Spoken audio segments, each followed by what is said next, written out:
할렐루야. 네. 예수의 길 여정을 함께 걸어온 지 벌써 5번째 시간입니다. 자, 이렇게 보니까 매일매일 기도의 자리를 지키신 기도의 용사들이 참 많이 계신 것 같습니다. 우리 오늘은 주변 옆에 있는 분을 격려하면서 이렇게 한번 인사해 볼까요? 당신은 기도의 용사입니다. 제가 어떤 글에서 봤는데 예전에는 소망을 담은 말을 완료형으로 했다고 합니다. 예를 들어서 연초에 덕담을 하는데 올해는 승진하기를 바랍니다. 이렇게 말한 대신에 승진을 축하합니다. 이렇게 말을 한다는 거예요. 한번 나중에 덕담을 건넬 때 그렇게 해보세요.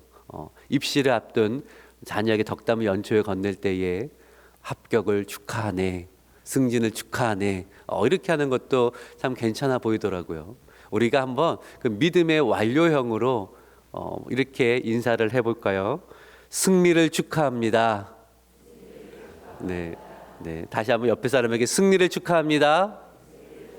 네, 그렇습니다. 우리의 승리는 기도에서 시작됨을 우리는 믿습니다.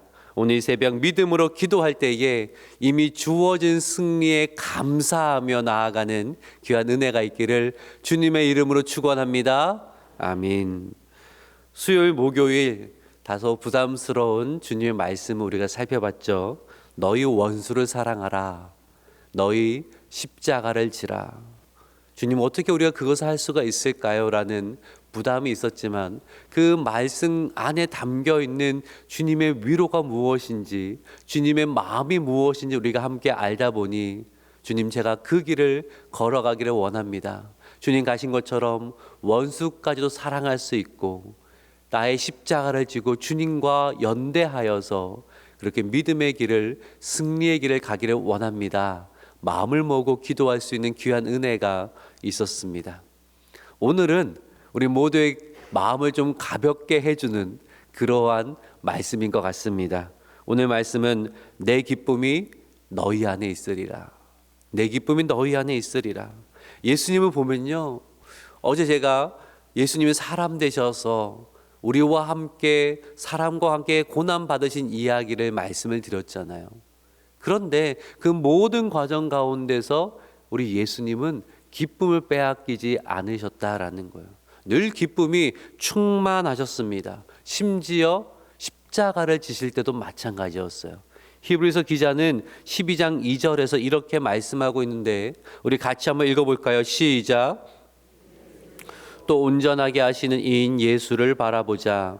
그는 그 앞에 있는 기쁨을 위하여 십자가를 참으사 부끄러움을 개의치 아니하시더니 하나님 보좌 우편에 앉으셨느니라. 아멘. 십자가는 분명히 고통스러운 것이었습니다. 십자가를 앞에 두고 우리 예수님은 좀 마음의 괴로움과 번뇌를 가지고 간절히 기도하셨습니다. 그런데 우리는 번뇌가 있으면 기쁨이 없을 거라 생각을 합니다. 고통이 있으면 기쁨이 사라질 거라 생각을 하는데 우리 예수님은 그러지 않으셨다라는 거예요. 번뇌가 있었지만 그 앞에 무엇을 바라보셨어요? 기쁨을 바라보셨습니다. 기쁨을 바라보시면서 십자가를 참으셨다, 그렇게 말씀하고 있습니다. 기쁨을 바라보면서 부끄러움, 수치당함을 개의치 아니하셨다, 이렇게 성경 기자는 이야기하고 있다라는 거예요. 우리는 배신당할 때 기쁨이 사라진다라고 생각합니다. 근데 우리 주님은 제자들이 배신당하셨지만 기쁨을 잃지 않으셨다라는 거예요. 사람들이 무시하고 조롱하고 사람들이 침을 뱉고 십자가에 못 박는 그때에도 예수님은 기쁨을 잃지 아니하셨다, 이렇게 말씀하고 있습니다. 그리고 오늘 본문에서 예수님께서는 그 기쁨을, 그분이 누리는 기쁨을 우리에게 주시기 원하신다라고 말씀합니다. 우리가 사람들이 말하는 기쁨과 다르죠. 그 주님의 놀라운 기쁨을 우리에게 주신다라고 말씀하시는데, 그래서 오늘은 그 기쁨이 어떤 것인지, 그리고 어떻게 그 기쁨을 누릴 수 있는지를 함께 생각해 보려고 합니다. 오늘 말씀을 통하여서 말씀 묵상하고 기도하며 나아갈 때에 어떤 상황이나 형편이 있든지 간에 빼앗기지 않는 놀라운 기쁨을 누리는 귀한 은혜가 있기를 주님의 이름으로 축복합니다. 아멘. 교육학에서 자주 회자되는 이야기가 있습니다. 제목은 동물학교 이야기입니다. 어느 날 토끼와 새와 물고기와 다람쥐와 우리 등이 다 모여서 우리도 학교를 만들자, 이렇게 이야기를 했습니다. 토끼는 말합니다. 학교에는 어떤 수업이 있어야 된다? 달리기 수업이 있어야 된다, 주장을 합니다. 그랬더니 물고기가 말합니다. 헤엄치기 수업이 꼭 필요합니다. 다람쥐는 나무 타기 수업을 해야 됩니다. 우리는 수영과 걷기는 필수입니다. 다 이거를 해야 된다 하는 거예요. 그래서 학교의 필수 과목에 그 모든 것들이 다 필수 과목으로 들어오게 되었습니다. 이제 다 배워야 되는 겁니다. 토끼는 달리기를 잘하잖아요. 달리기 할 때 행복을 누리는 존재인데, 학교에서 어느 날 토끼에게 당신은 달리기만 하면 안 되고 날기도 배워야 됩니다. 날 줄 알아야 됩니다. 그래서 높은 가지 위로 토끼를 올려보낸 후에 이제 날아보십시오, 나는 법을 다 가르치고 날아보십시오 하고 뛰어내리게 했습니다. 어떻게 됐을까요? 다리가 부러졌죠. 그래서 좋아하던 달리기도 못하게 됐다라는 거예요. 새는 언제 행복할까요? 날아다닐 때. 근데 학교에서 가르칩니다. 당신은 나는 것만 하지 말고 두더지처럼 땅도 팔 줄 알아야 됩니다. 부리로 땅을 파고 그 날개로 흙을 걷어내는 연습을 계속 시키는 겁니다. 어떻게 됐을까요? 부리와 날개가 다치고 그래서 날기도 어려워졌다라는 거예요. 결국 그 학교의 어떤 동물도 행복하지 않게 되었습니다. 왜일까요? 토끼는 달려야 기쁘고 새는 날 때 행복한 건데, 왜냐하면 그들의 존재 방식이 그러하거든요. 토끼에게 당신은 날 수 있어야 행복하다, 날 수 있어야 된다고 하면 토끼는 행복을 누리지 못하게 된다라는 거예요. 그러면 사람은 어떨까요? 사람은 무엇을 해야 기쁨과 만족을 누릴 수가 있을까요? 오늘날 사람들은 행복의 조건들을 나열을 합니다. 연봉은 얼마 이상이 되어야 합니다. 은퇴 후 자산은 어느 정도 되어야 됩니다. 당신의 나이에는 무엇은 이루어놔야 합니다. 어느 정도 위치에는 올라가야 됩니다. 여러 조건들을 이야기합니다.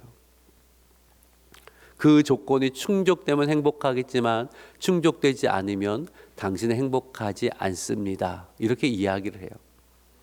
우리나라 사람들은 행복하게 살까요? 행복하지 않게 살까요? 세계 행복 보고서를 보니까 147개 나라 중에 행복 지수가 58위입니다. 조금 나아 보인가요? OECD 국가 중에서 38개국 중에서는 거의 밑인 35위입니다. 많은 사람들이 별로 행복하지 않고 기쁨을 누리지 못하고 있는 것 같다라는 생각을 합니다. 왜냐하면 행복이 사람들이 만들어 놓은 기준에 지금 매여 있거든요. 어떤 세상의 가치에 매여 있거든요. 무엇을 귀를 기울여야 합니까? 나를 창조하신 하나님은 뭐라고 하시는가? 나의 기쁨의 존재 방식이 어떤 것인가? 이것을 알아야 되는데 토끼에게 날 수 있어야 됩니다. 새에게 땅을 팔 수 있어야 됩니다. 이러한 세상 속에 살아가다 보니까 자꾸 기쁨을 빼앗기는 겁니다. 말씀으로 돌아가야 되죠. 오늘 요한복음 15장 11절에는 예수님께서 사람의 행복과 기쁨에 관해서 이렇게 말씀을 하시는데, 다시 한번 이 말씀을 읽어볼까요? 시작. 내 기쁨이 너희 안에 있어 너희 기쁨을 충만하게 하려 함이라. 아멘. 뭐라고 말씀하세요? 나의 기쁨이 너희 안에 있어 라고 합니다. 자, 그러면서 앞에 중요한 말이 있어요. 내가 이것을 너희에게 이름은. 이것을 잘 생각해봐라. 이것을 알면 나의 기쁨이 너희 안에 있을 거다. 그래서 너희 기쁨이 충만해질 거다라고 말씀하셨다는 거예요. 그럼 뭘 말씀하셨는가를 봐야겠죠. 자, 그때 한 말씀이 포도나무 비유입니다. 포도나무 가지가 열매를 많이 맺으려면 어떻게 해야 된다고요? 포도나무에 잘 붙어 있어야 되는 거죠. 그렇죠? 포도나무에 떨어져 있으면 아무리 가지가 자기는 건강하다고 자신하다 할지라도 열매를 맺을 수가 없는 겁니다. 나무에서 떨어져 버리면 내가 열매를 많이 맺고 있다 자랑하다가도 떨어져 버리면 열매가 시들해지는 겁니다.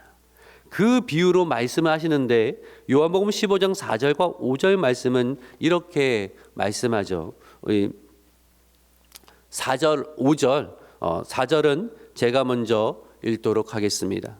내 안에 거하라 나도 너희 안에 거하리라. 가지가 포도나무에 붙어 있지 아니하면 스스로 열매를 맺을 수 없음 같이 너희도 내 안에 있지 아니하면 그러하리라.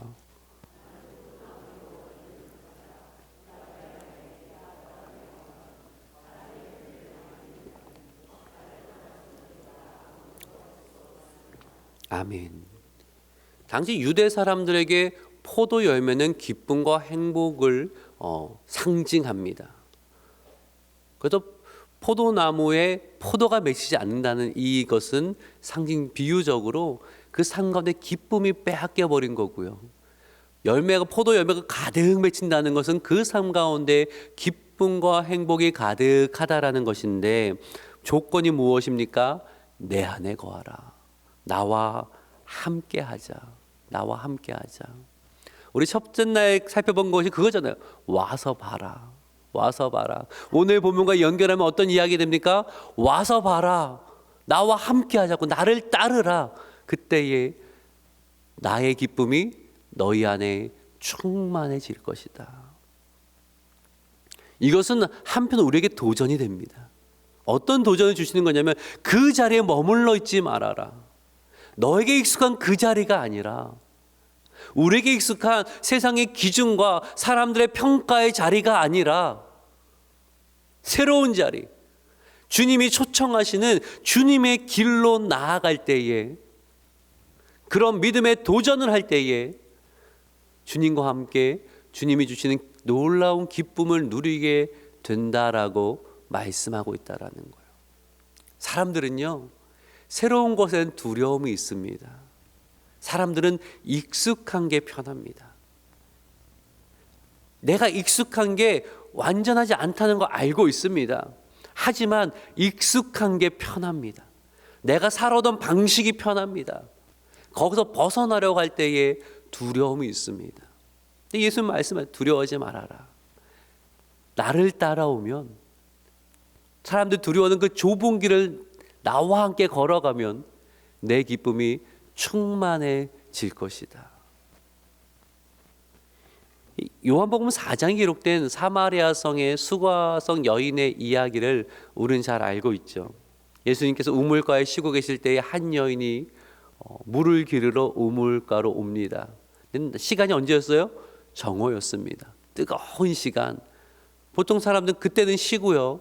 우물가로 오는 시간은 좀 해가 지고 선선해지는 저녁 무렵이었습니다. 그때 여인들이 물도 기르면서 담소도 나누고 그러한 참 즐거운 장소였거든요. 근데 이 여인은 홀로 뜨거운 대낮에 물을 기르고 오고 있다는 거죠.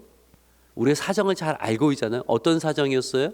4번의 이혼을 했고 지금은 5번의 남자와 살고 있는데 결혼하지도 않은 채 동거 생활을 하고 있습니다.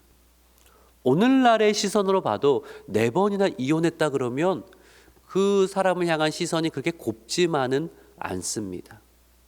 근데 그 시대에 훨씬 우리보다 더 보수적인 사고를 가지고 있는 1세기 유다 사회 속에서 보는 시선은요, 그 여인은 죄 많은 여인이고 그 여인은 정숙지 못한 여인입니다. 늘 그 꼬리표가 붙어 있으니까 사람들은 만나고 싶지 않았던 거죠. 정오 햇살 아래 물을 기르러 오는 이 여인의 마음이 어떠했겠습니까? 누구는 좋아서 4번 이혼합니까? 그렇잖아요.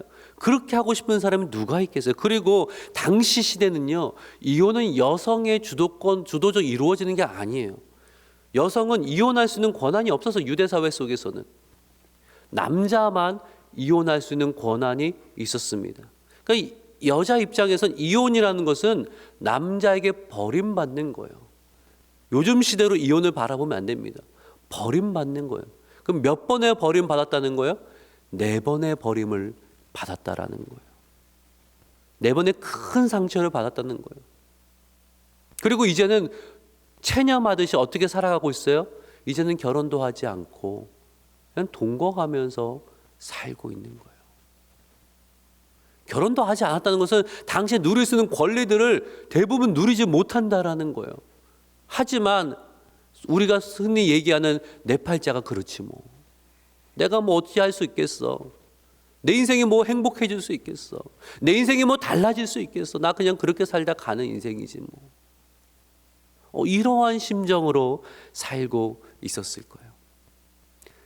본인이 자신을 바라봐도, 주변 사람들이 그 여인을 바라봐도 기쁨과 행복에서 가장 거리가 먼 인생, 그 인생의 이야기를 들려주고 있는 겁니다. 그런데 하루는 예수님을 만났습니다.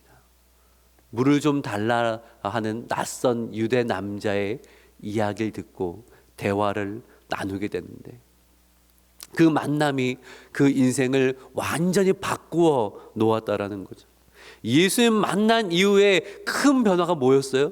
기쁨이 넘쳤어요. 기쁨이 넘쳤어요. 기쁨이 얼마나 넘쳤는지 세상에 사람들 만나기 싫어서 그 정오 시간에 왔던 그 여인이 사람들을 만나러 갑니다. 너무 기쁘면 말해주고 싶잖아요. 그렇죠? 우리가 너무 좋은 일이 생기면 말하지 않으면 입이 근질근질합니다. 말해줘야 되거든요. 근데 이 여인이 너무 좋으니까 사람들을 찾아가서 내가 메시아를 만났습니다. 내가 메시아를 만났습니다. 기쁨으로 가득하여서 내가 만난 메시아를 이야기하는 거예요. 얼마나 마음이 급했던지 가져온 물동이도 내버려두고 달려가서 사람들 그 기쁨을 전했던 여인의 이야기를 우리는 성경을 통해 잘 알고 있습니다. 이 이야기에서 가장 놀라운 점이 뭔지 아세요? 그녀의 상황은 아무것도 달라지지 않았다라는 거예요. 예수님께서 이 여인의 문제를 아무것도 해결해 주신 것이 없다라는 거예요. 상황은 그대로입니다. 과거를 바꿀 수도 없고 오늘 갑자기 상황이 나아진 것도 아니고 내일의 삶이 더 나아질 거라는 그러한 보장도 없는 또 동일한 상황인데 그녀의 마음은 완전히 달라졌어요. 세상의 기준으로는 행복도 기쁨도 누릴 수 없는 상황이었지만 예수님 만나고 나니까, 예수님이 주시는 기쁨을 누리고 나니까 사람들이 이해할 수 없는 기쁨의 사람이 된 겁니다. 그러니까 그 사마리아 수가성의 사람들이 이 여인의 말에 귀를 기울인 거예요. 왜요? 이 여인은 기쁨의 그 얼굴을 할 수 없는 사람이거든요. 늘 어둡고 찌푸리고 이러했던 사람이, 눈을 마주쳐도 시선을 피했던 사람이 기쁨이 가득하여서 그 눈을, 사람들 눈을 쳐다보면서 내가 예수님을 내가 메시아를 만났습니다 하니까 사람들이 이건 뭔가 있다. 정말 뭔가 있겠다. 그렇게 해서 그 말을 듣고 찾아온 거예요. 우리 안에 그런 기쁨이 있어야 되지 않아요? 옆에 이웃에 교회 갑시다 하면서 늘 보니까 인상은 늘 어두워. 늘 어두워. 교회 가재. 그럼 어떤 생각 들겠어요? 저기 갔다가 나도 저렇게 될라. 예수 믿는 사람에겐 기쁨이 넘쳐야 되는 거죠. 사람이 세상이 이해할 수 없는 궁금증을 유발할 기쁨이 내 안에 있어야 된다라는 것입니다. 근데 그 기쁨은 어디에 찾아야 됩니까? 하나님, 내 건강을 낫게 해주십시오. 하나님, 이 문제를 해결해 주십시오. 내 상황을 다르게 바꿔 주십시오라고 기도할 필요도 있지만, 그렇지 않음에도 불구하고 주님이 주신 기쁨이 내 안에 있어야 된다라는 거. 왜요? 그 기쁨은 세상의 가치나 사람들의 평가나 상황의 조건에 따른 것이 아니라 주님이 나에게 주시는 기쁨이거든요. 그래서 성경 우리에게 도전하고 있는 것입니다. 예수님이 주시는 기쁨을 받아 누리십시오. 그 기쁨을 받아 누리십시오. 저는 목회를 하면서 참 놀라운 경험들을 합니다. 힘겹게 암투병을 하고 계시는 성도님을 신방하는데, 목사님, 저 그래도 행복해요. 죽음을 앞두고 계신 분을 찾아가는데, 목사님, 저 천국 갈 수 있어서 너무 기쁩니다. 누가 봐도 고통스러운 시기임에 분명한데, 하지만 그 입술은 그래도 저는 행복합니다. 저는 기쁩니다. 놀라운 고백을 하신다라는 거예요. 왜요? 그 기쁨은 예수님이 주시는 거거든요. 그 힘든 상황 속에서도, 육신의 고통이 큰 상황 속에서도, 경제적으로 너무나 어려운 상황 속에서도, 남들이 보기엔 완전히 넘어진 것 같은 그 상황 속에서도 누가 함께 하십니까? 주님이 나와 함께 하시는 거예요. 나에게 기쁨을 주신 주님이 나와 함께 하시는 거예요. 그 주님이 주시는 기쁨을 누리다 보니까 나의 안에는 기쁨을 빼앗기지 않는 놀라운 삶을 살게 되는 것입니다. 이를 위해 주님이 무엇을 초청하시는 겁니까? 나를 따르라. 나를 따르라. 너에게 익숙한 길이 아니라 나와 함께 하는 그 길, 그 길로 나와 함께 가자. 보이게는 십자가가 보여서 아유 저는 그 길을 못 가겠습니다라는 마음이 드는데, 그 길을 같이 가다 보면 무엇을 경험하게 됩니까? 기쁨을 경험하게 된다라는 거예요. 그래서 우리에게 도전하고 있는 말씀입니다. 설교를 정리하죠. 예수의 길을 따른다는 거, 평탄한 길을 걷는다는 의미는 아닙니다. 그래서 예수님은 좁은 길이라 하셨고 많은 사람들이 외면하는 길이라 하셨습니다. 근데 우리는 말씀을 통해서 무엇을 바라봅니까? 그 길에 숨겨져 있는 기쁨을 바라봅니다. 십자가 안에 숨겨져 있는 기쁨을 바라봅니다. 고난 가운데 숨겨져 있는 그 기쁨을 바라보고 있다라는 거예요.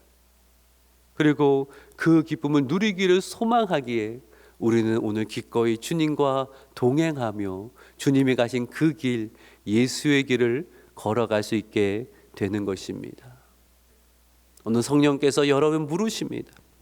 아직도 익숙한 자리에 머물겠느냐? 세상은 원래 이런 거라며 그저 체념하고 살겠느냐? 아니면 주님과 함께 기쁨의 여정을 나서겠느냐? 성령 우리에게 질문하시는 겁니다. 그 질문 앞에 여러분 어떻게 대답하시겠습니까? 나의 경험, 나의 방식, 나의 기준, 사람들의 평가도 다 내려놓고 주와 동행하며 주님이 주시는 기쁨으로 충만하여지는 멋진 삶, 복된 삶을 살아가는 저와 여러분 되기를 주님의 이름으로 축원합니다. 아멘.